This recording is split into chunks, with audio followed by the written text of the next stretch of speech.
Good evening student, welcome again to the another lecture of nutrition. और आज हम पढ़ेंगे एनीमिया इन प्रेगनेंसी। ठीक है, उसके डायग्नोसिस, उसका डाइटरी और फिर iron and folic acid supplement और उसके साथ काउंसलिंग भी। ठीक है, यानी कि ये वाला टॉपिक अगर आप डेली साथ साथ चल रहे हो तो आपको कोई प्रॉब्लम नहीं होगा समझने में, और नहीं चल रहे हो तो प्लेलिस्ट है अवेलेबल, आप जाके वहाँ से हमारा साथ पकड़ सकते हो। ठीक है, चलो देखो यहाँ पे है, पहले हम एक कॉमन चीज़ पढ़ते हैं इसके बारे में। Anaemia in pregnancy particularly iron deficiency anaemia is a common condition. यानी कि विशेष रूप से आयरन डेफिशिएंसी जो एनीमिया है वो बहुत कॉमन है। आपने मोस्टली देखा होगा जो प्रेग्नेंट लेडी रहती है उनमें आयरन की सॉरी ब्लड की कमी रहती है, ब्लड की कमी हो जाती है। तो बहुत सारा रीज़न है, आगे पढ़ते हैं। ठीक है, तो यहाँ पे कॉज दे नहीं रखा है बट मैं फिर भी बता दूँ। जैसे बच्चा रहता है तो मदर को तो चाहिए ही चाहिए, प्लस बच्चे को भी चाहिए होता है, तो वो सप्लीमेंटली पूरा नहीं हो पाता।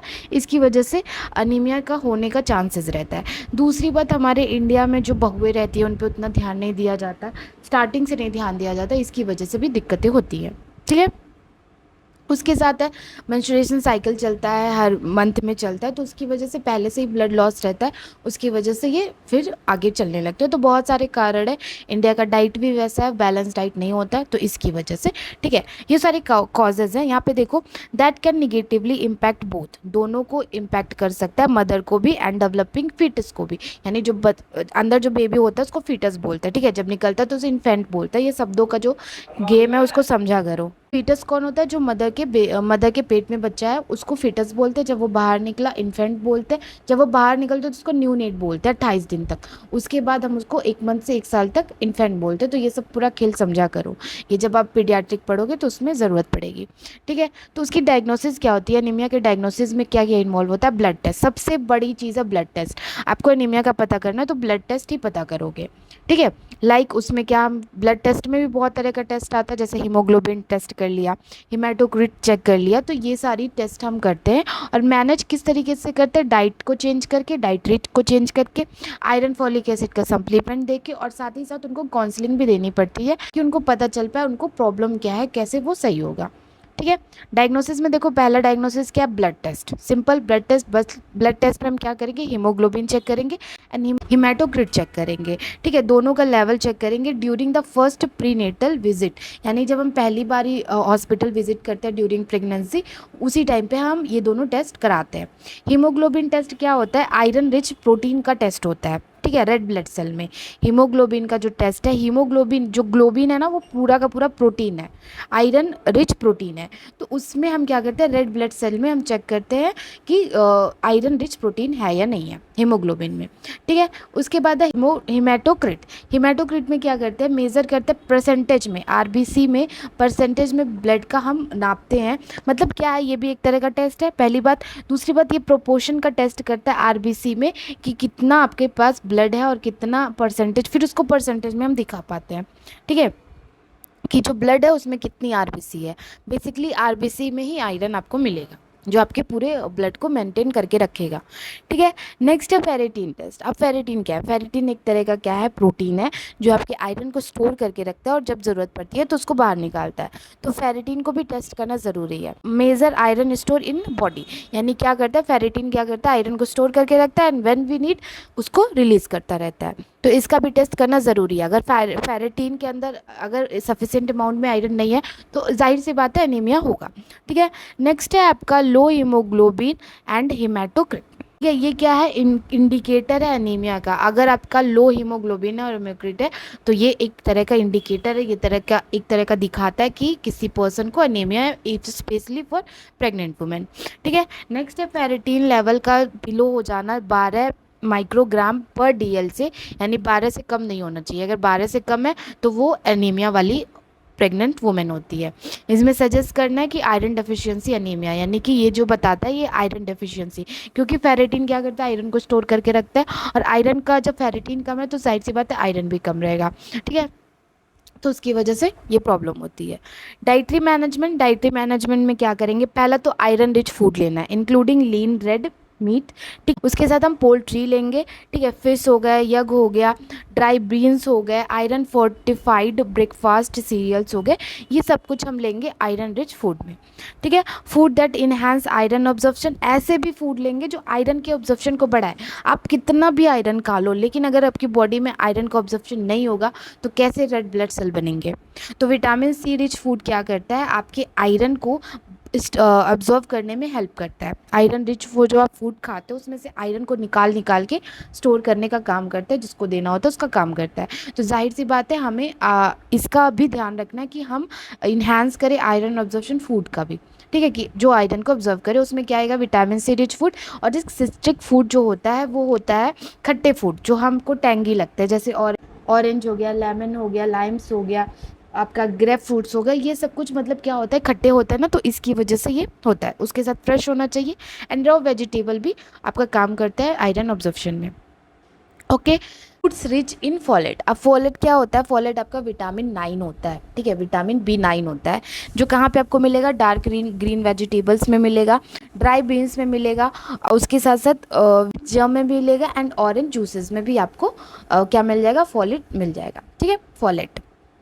नेक्स्ट है लिमिट ऑब्जर्प्शन इनहिबिटर्स, यानी कि हमें क्या करना है, ऐसी चीज़ों को हटाना है, ऐसी चीज़ों को इनहिबिट मतलब होता है बंद करना, ठीक है, इनहिबिट करना है, कम करना है, कि कैसी चीज़ों को जो ऑब्जर्प्शन को कम करे। यानी आप आयरन खा रहे हो, आप फॉलिक एसिड खा रहे हो, आप कैल्शियम खा रहे हो, आप सब कुछ खा रहे हो, बट ऑब्जर्प्शन अगर नहीं होगा तो वो किसी काम का नहीं है। तो ऐसी चीज़ों को हटाना है जो आपके ऑब्जर्प्शन प्रोसेस को स्लो करे। तो उसमें क्या क्या आएगा, जैसे ड्रिंक हो गया, कौन सी ड्रिंक, टी, कॉफ़ी, ये सब कुछ नहीं लेना है जब आप आयरन सप्लीमेंट खा रहे हो, ठीक है।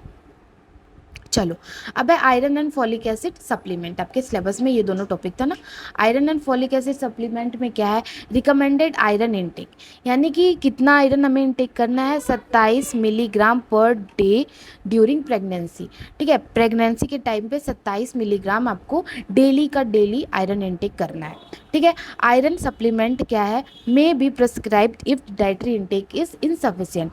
दवा आपको कब प्रिस्क्राइब की जाती है, जब आपकी डाइट में इसकी चीज़ की कमी हो।